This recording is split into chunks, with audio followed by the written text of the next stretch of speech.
Bro BRS నేత హరీష్ రావు గారికి అస్వస్థత వచ్చిందని చెప్పారు. ఏదో తీవ్రంగా ఇబ్బంది పడ్డారు. ఎక్కడో హాస్పిటల్లో చేర్చారని చెప్పారు. అసలు హెల్త్‌కి ఏమైంది? అయితే బీఆర్ఎస్ పార్టీకి వన్ ఆఫ్ ది కీలకమైన పర్సన్ ఎవరంటే ఖచ్చితంగా హరీష్ రావు పేరు వినిపిస్తుంది. తెలంగాణ రాష్ట్ర రాజకీయాల్లో కల్వకుంట్ల కుటుంబం ఎంత కీలకమైన పాత్ర పోషించారో కేసీఆర్ గారు కావచ్చు, కేటీఆర్ కావచ్చు, కవిత కావచ్చు, హరీష్ రావు కావచ్చు.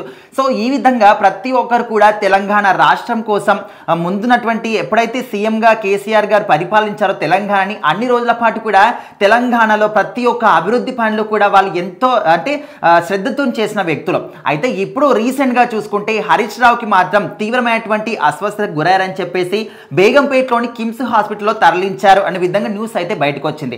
ఇంకా ఈ న్యూస్ తెలిసినప్పటి నుంచి బీఆర్ఎస్ సంబంధించినటువంటి శ్రేణులు కావచ్చు, కార్యకర్తలు కావచ్చు, అందరూ కూడా హాస్పిటల్ దగ్గరికి వెళ్ళడం కావచ్చు. అసలు ఆయనకి ఏం జరిగింది, ఏంటి, ఇప్పుడు బాగుందా లేదా, ఏమైనా తీవ్రమైనటువంటి ప్రాబ్లమా, లేకపోతే తగ్గిపోతుందా, ఇట్లా రకరకాల అనుమానాలన్నీ కూడా వినిపిస్తూ ఉన్నాయి. అయితే ఆయనకి ఏం జరిగిందంటే గత 2-3 రోజుల నుంచి కూడా హై ఫీవర్ అనేది ఉంది.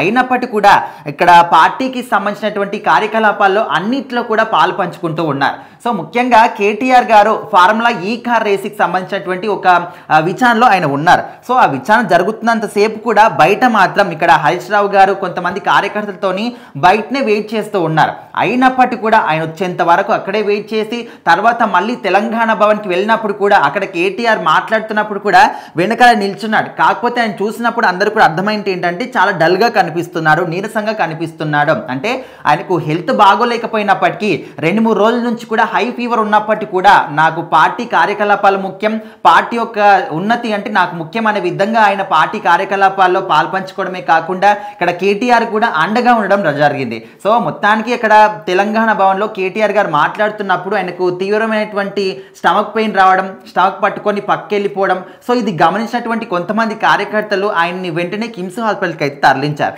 సో ప్రజెంట్ అయితే ఆయనకు బేగంపేటలోని కిమ్స్ హాస్పిటల్లో చికిత్స జరుగుతుంది. ప్రజెంట్ అయితే బాగానే ఉన్నట్టు తెలుస్తుంది. కాకపోతే పార్టీ కార్యకర్తలు కావచ్చు, శ్రేణులు కావచ్చు, ఖచ్చితంగా వాళ్ళ ఒక అభిమానిగా నాయకుడికి ఏదైనా జరిగిందంటే ప్రతి ఒక్కరు కూడా ఒక టెన్షన్ అనేది ఉంటుంది. ఎందుకంటే వాళ్ళు అధికారంలో ఉన్నప్పుడు కావచ్చు, అధికారంలో లేకపోయినప్పుడు కావచ్చు, కార్యకర్తల కోసం, ప్రజల కోసం, వాళ్ళ పార్టీ సభ్యుల కోసం ఎన్ని పనులు చేస్తుంటారు, వాళ్ళకు అండదండగా ఉంటారు, అన్నింటిలో కూడా హెల్ప్ చేస్తూ ఉంటారు.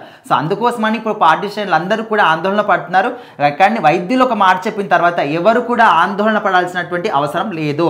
ప్రజెంట్ అయితే హరీష్ రావు గారు బాగానే ఉన్నారు.